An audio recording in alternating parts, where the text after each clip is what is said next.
欢迎来到星星频道，请点击订阅并关注，获取最新资讯。王鹤棣李沁咸鱼飞升破圈，反内卷仙侠剧如何撬动千亿市场？当仙侠剧陷入三生三世的轮回怪圈，咸鱼飞升用一支预告片撕开行业困局。王鹤棣饰演的宋钱基被天雷劈成焦炭仍狂笑不止。李沁扮演的妙烟仙子白衣染血却眼神癫狂，这种全员疯批的反套路设定，让这部男频改编剧为播先火，微博话题阅读量突破50亿。在躺平与内卷的时代命题下，这部剧正在重新定义仙侠剧的打开方式。一、反套路叙事，仙界职场的打工人觉醒。不同于传统仙侠剧的打怪升级，咸鱼飞升构建了一个充满现代隐喻的修仙世界。王鹤棣饰演的宋钱基前世为求仙道机关算尽，最终却沦为天道棋子。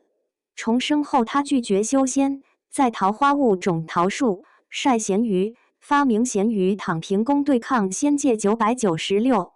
这种摆烂式逆袭的设定，精准戳中当代年轻人的痛点。预告片中，他边啃鸡腿边对天劝我修仙，先把仙界劳动法改了。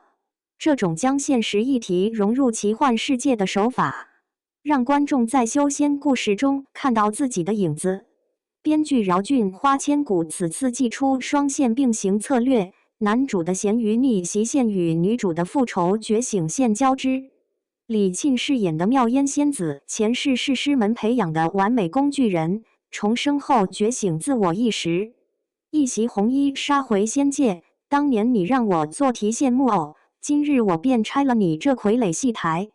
这种独立成长线打破了男频剧女主镶边挂件的固有印象，被网友称为仙界女性主义觉醒。二、制作班底，现实题材导演的奇幻实验。导演丁黑警察荣誉的加盟，为仙侠剧注入了现实主义基因。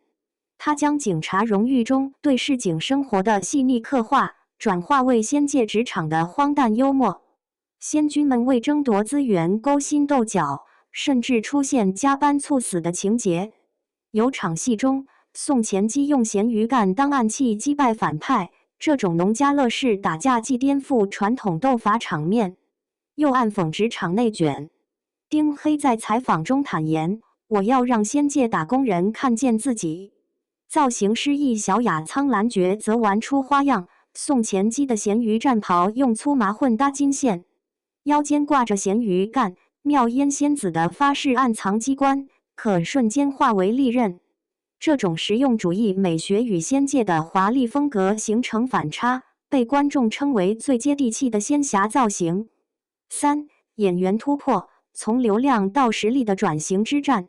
王鹤棣此次彻底放飞自我，将疯批美学推向新高度。预告片中，他被天雷劈得焦黑如炭，却仰头狂笑。就这癫狂状态让观众想起苍兰诀的东方青苍。但宋钱基更复杂，既有魔尊的霸气，又有市井小民的狡黠。有场戏，他边用锅铲炒菜边对抗敌人，把修仙界的高端斗法变成农家乐式打架。网友笑称：“这是要把对手齁死吗？”李沁则颠覆以往的温婉形象，贡献了教科书级的破碎感演技。有场哭戏中，他一边笑一边流泪，鲜血顺着下巴滴落，却美得惊心动魄。对比他在《楚乔传》中黑化的圆唇公主，此次妙烟仙子的疯批更具层次感。圆唇是绝望后的癫狂，妙烟是觉醒后的决绝。四、行业启示，仙侠剧的破局之路。咸鱼飞升的爆火，折射出仙侠剧市场的深层变革。当仙剑系列翻拍屡屡扑街，苍兰诀、长相思等剧的成功证明，观众需要的不是三生三世的虐恋，而是能引发共鸣的精神内核。该剧将躺平哲学与逆天改命结合，传递出平凡及超凡的价值观。这种对成功学的解构，恰好呼应了 Z 世代的生存焦虑。业内人士分析，该剧的创新之处在于用轻喜剧外壳包裹悲悯内核。宋钱基表面摆烂，实则暗中化解宗门危机；妙烟仙子看似癫狂，实则坚守内心正义。这种反英雄设定，打破了传统仙侠剧伪光正的主角模板，让角色更具人性温度。咸鱼飞升的内核是对成功学的重新定义。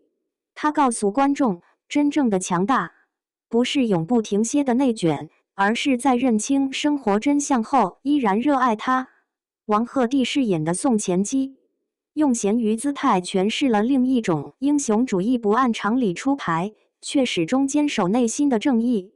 这部剧的意义不仅在于打破仙侠剧的创作瓶颈，更在于为行业提供了新的可能性。